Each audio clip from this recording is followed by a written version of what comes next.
Anthony, you guys really shut them down in the second half defensively. Just wanted to know what you talked about at halftime, if you made any adjustments and how you saw that play out on that side of the floor. We just said that we need to be better defensively. We wasn't getting any stops. We know that we could score at will, but we needed to get some stops. And coach got on us at halftime about our energy and our pace. Energy on the defensive end, our pace on the offensive end, and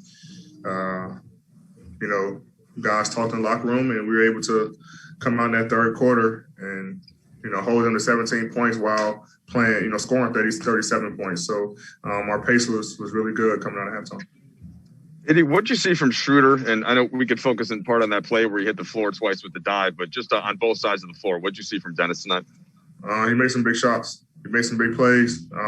I think it started with the hustle play. Gave right energy back up. He hit 2 big-time threes. Could have been 3. I bad pass to him in the corner, went out of bounds. He was wide open, but he's making big plays for us. He's picking up 94 feet. He's everywhere. His hands are on the ball. He's finding the right guys on the offensive end. So he's doing everything for us. Dave? AD, Jokic came into the night getting so much credit. You gave it to him yesterday, rightfully so. One of the better assist guys in the league this year.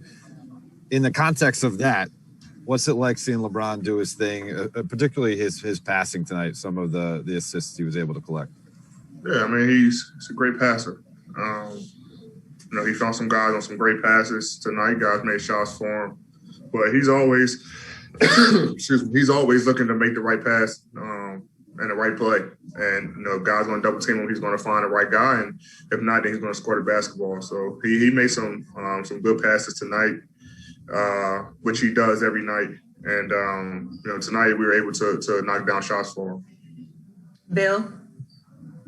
AD, how much credit do you give Talon in that run you guys had at the end of the third and early in the fourth?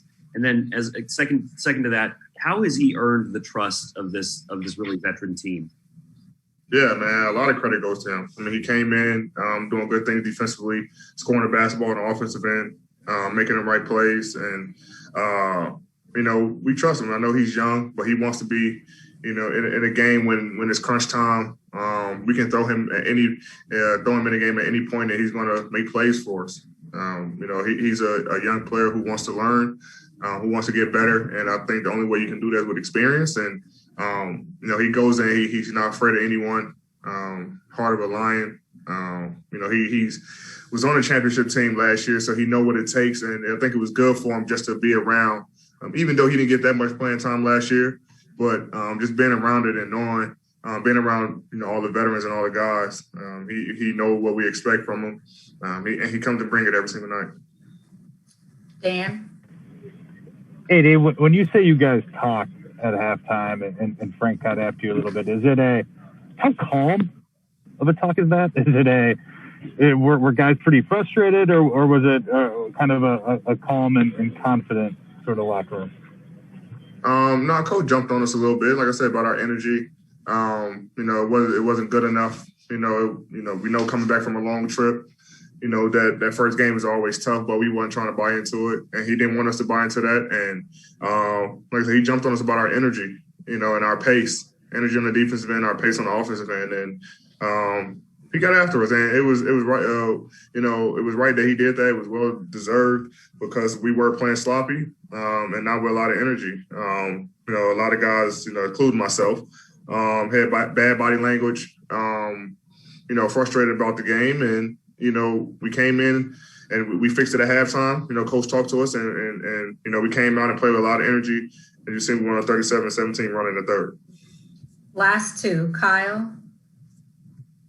Hey, D, obviously a lot of guys picking up the offense tonight. You had 8 shots. That's a little bit less than you obviously usually take. Is that your assertiveness? Is that something Denver's doing to you on defense? What was sort of the balance of how many shots you were able to take tonight? Guys was making, shots and making the right plays. But I think for me, anytime I caught on the post, they came right on the catch.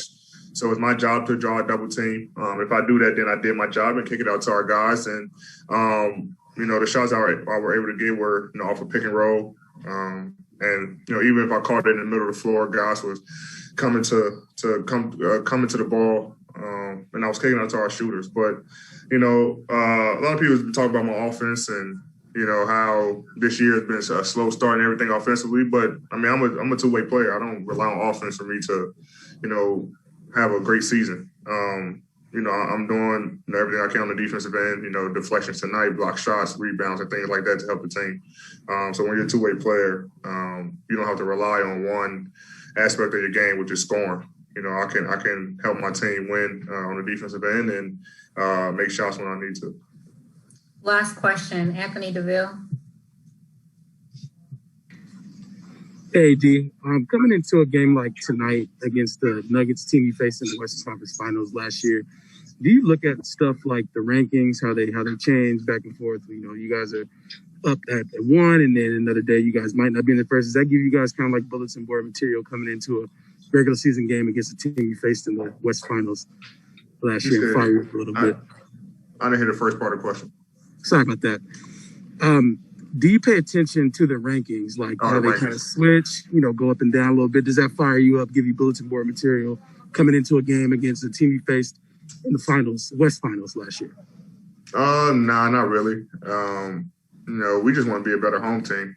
We're pretty solid on the road. At home, now we're over 500, but all the good teams are good at home. So our motivation is just being good at home. Our next, 11 out of 15 are at home. Well, it was before tonight. So we got a really good chance of doing something special at home, taking care of home court. So that's our motivation, just to win. But no matter where we are in the standings, obviously we want to be first, and that's our goal. But I don't think that's going to change our mindset. Like, oh, we need to play to get first, or a different team is in first, and that motivates us. Our motivation is just coming out and winning basketball games and let the standings and the rankings take care of itself.